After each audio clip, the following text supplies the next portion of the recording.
For nearly a century, Disney wasn't just entertainment, it was belief. A belief that stories could transport you, that characters could stay with you for life, that somewhere, no matter how complicated the world became, magic still existed. But today, something feels different. The magic hasn't vanished in a dramatic collapse. There was no single moment where everything changed. Instead, it faded. Quietly. Gradually. Almost invisibly. And now, for the first time in decades, audiences are beginning to ask, is Disney still creating magic, or just manufacturing content? The Walt Disney Company is one of the most dominant forces in modern entertainment. It has shaped generations, defined childhoods, built emotional connections that most brands could never replicate. From animated classics to billion-dollar franchises, Disney didn't just participate in culture, it helped create it. But in recent years, cracks have started to appear. Box office performances have become less predictable. Once guaranteed hits are now facing mixed receptions.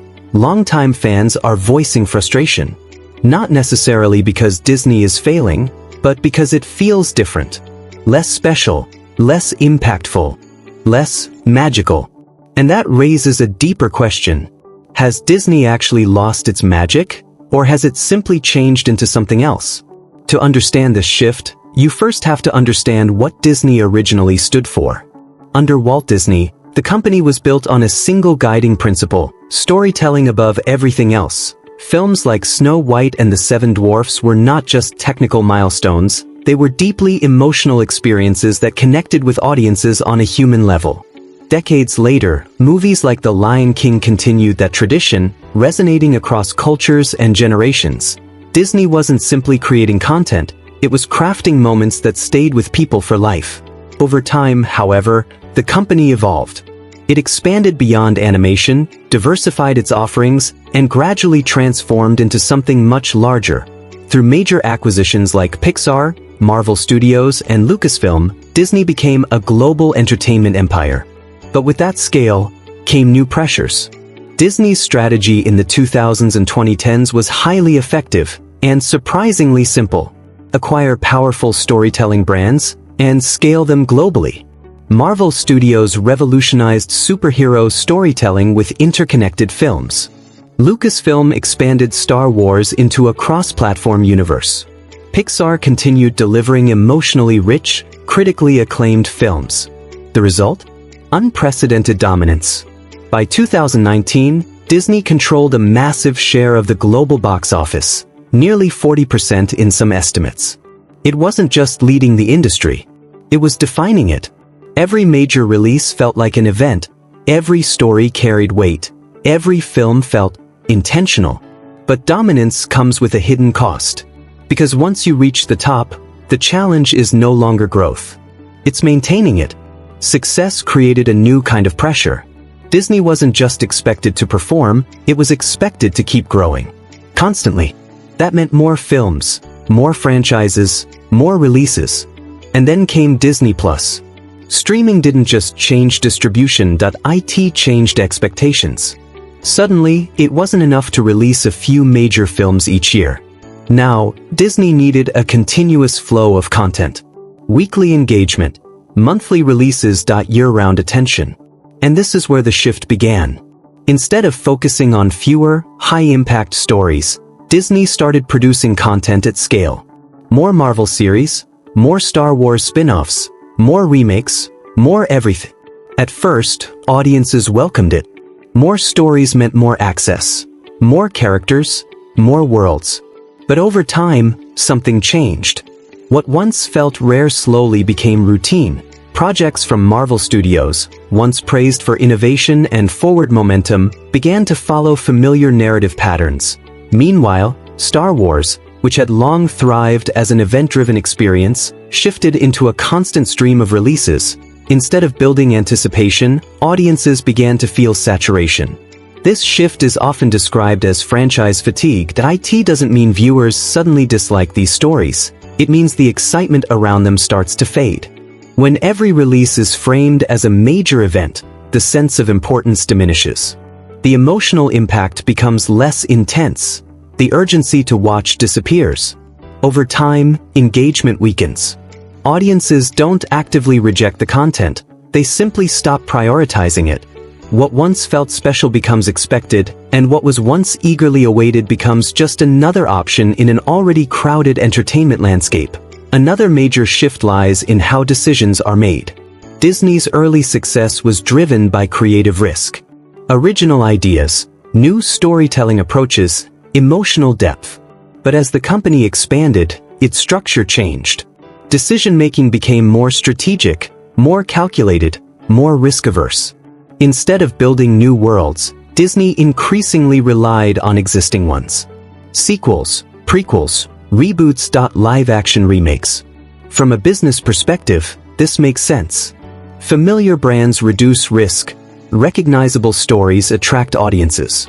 But creatively, it comes at a cost. Because repetition, even when polished, rarely feels magical. Audiences began to notice. The stories felt familiar, the outcomes predictable, the emotions less impactful. And that subtle shift began to redefine how people experience Disney. Streaming introduced a completely different economic model. Traditional box office success is straightforward. A film performs well, or it doesn't. But streaming platforms operate differently. They prioritize retention, engagement, subscription growth. That means content isn't just measured by success, it's measured by consistency. And consistency requires volume. High production costs, combined with subscription pricing, create financial pressure. Even as Disney Plus grew rapidly, it also faced profitability challenges in its early years. So the solution? Produce more content to keep users engaged. But more content doesn't always mean better content. And over time, audiences began to feel the difference. The audience itself has changed. Today, viewers have more options than ever before. Streaming platforms, global cinema, independent creators, all competing for attention.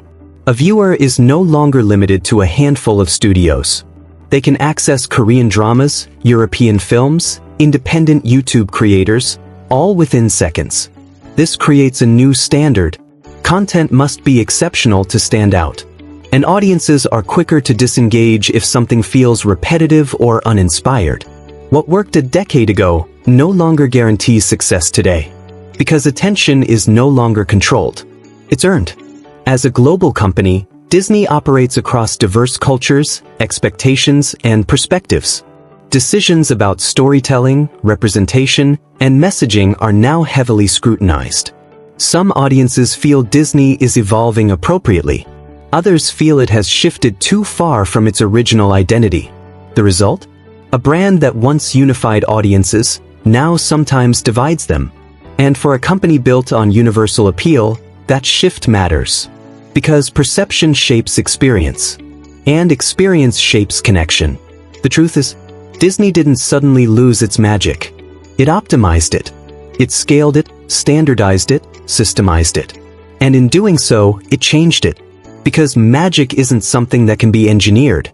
It isn't predictable. IT isn't scheduled. IT doesn't follow quarterly targets. Magic happens when creativity leads, not when strategy controls. Disney didn't fail. It evolved into something more efficient. But in that efficiency, something intangible was lost. Today, the Walt Disney Company remains one of the most powerful entertainment companies in the world. Its resources are unmatched. Its legacy is undeniable. Its influence is still massive. But the real question is no longer about size. It's about identity. Can Disney return to the storytelling that once defined it? Can it prioritize meaning over momentum, creativity over consistency, emotion over expansion? Because audiences are not asking for more content. They're asking for something that feels rare again. Something that stays with them. Something that reminds them why they fell in love with Disney in the first place. Because in the end, magic isn't about how much you create. It's about how deeply it connects. Consider subscribing for more documentary-style analyses of the forces shaping modern entertainment. Because sometimes, the most important stories aren't the ones on screen. They're the ones happening behind it. Stay curious.